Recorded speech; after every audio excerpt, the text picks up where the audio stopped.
Let me offer you some LabVIEW coding tips for implementing either the ITD or IID effect. If you're working on the interaural timing difference, you need to establish a time shift between the two channels that reach your ear. The time shift can be implemented probably in a number of different ways, but here's one idea based on a digital filter. So the digital filter transfer function is simply z to the minus n. So the reverse coefficients, which are on the denominator, are all 0 except for a 0, which is 1. And the b coefficients will be zeros up to b sub n, which needs to be 1, and then they're 0 thereafter. This equation also implements the difference equation. Y of n is x of n minus capital N, where capital N is the total number of samples we need in the delay. So I'm adding my input and output terminals to the math script node. The filter itself is located under the signal processing filters palette, and right there. Reverse coefficients is the same thing as A. Forward coefficients for B. And after that, the filter then simply accepts an input signal and produces an output signal.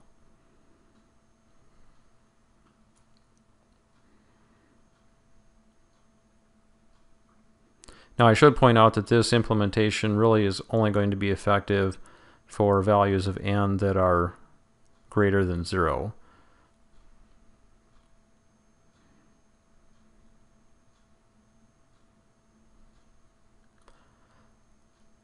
If you wanted to listen to the signal directly while you are in LabVIEW, you can use the Play Waveform Express VI, and you need to convert the one-dimensional array into the waveform data type. We'll create a stereo pair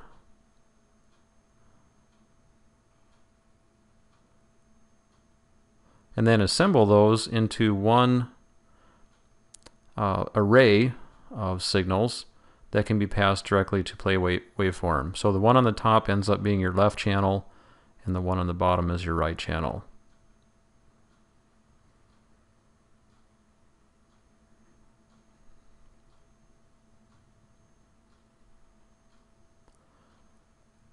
This is probably the most convenient way to grab a signal from a file.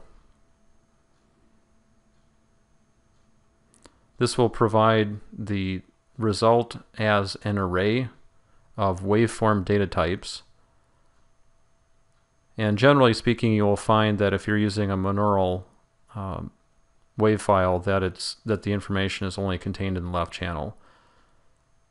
So I'm using the index array node to grab only the left channel, which again would typically be the monaural channel for many wave files.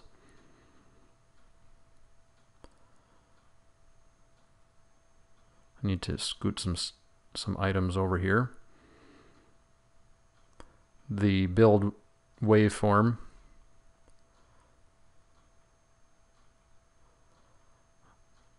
or excuse me, it's the inverse where we're grabbing the waveform components. That would give us the sampling interval, which we can then connect directly to the counterparts when you're creating the output signal. The signal data then can be fed into the filter for one channel. You'll have to experiment a bit to decide whether or not you want that to go to the right or the left channel. And the direct undelayed signal we would send to the other. So now we've got our time shift going between the two signals. Now an important front panel control for ITD would be the angle theta in degrees. And typically at this point, I would be placing a sampling frequency control, but I just remembered that our wave file reader actually tells us what the sampling frequency is. Therefore, I'm going to finish defining this control as sampling frequency, but then convert it to an indicator.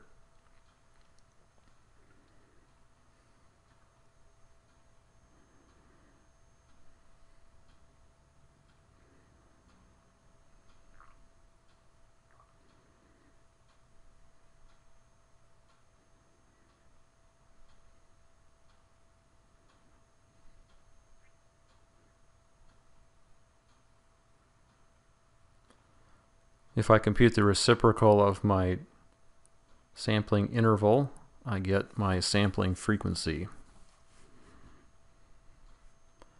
Now, theta is in degrees, and ultimately we need to apply theta or some modified version of theta to the cosine function, and that's available right here.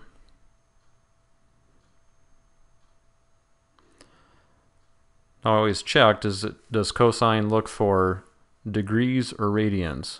Let me turn on my context sensitive help here. Well, it says we need the angle in radians. So another thing you need to work on would be converting degrees into radians, and there's some built-in math constants for your use over here. So you can get either reciprocals of pi's, or you also have the factor of 2's that you might be needing in there. But those can be used to help affect the conversion from degrees to radians. Ultimately, your calculation will need to involve the sampling interval in some regard to calculate the value n.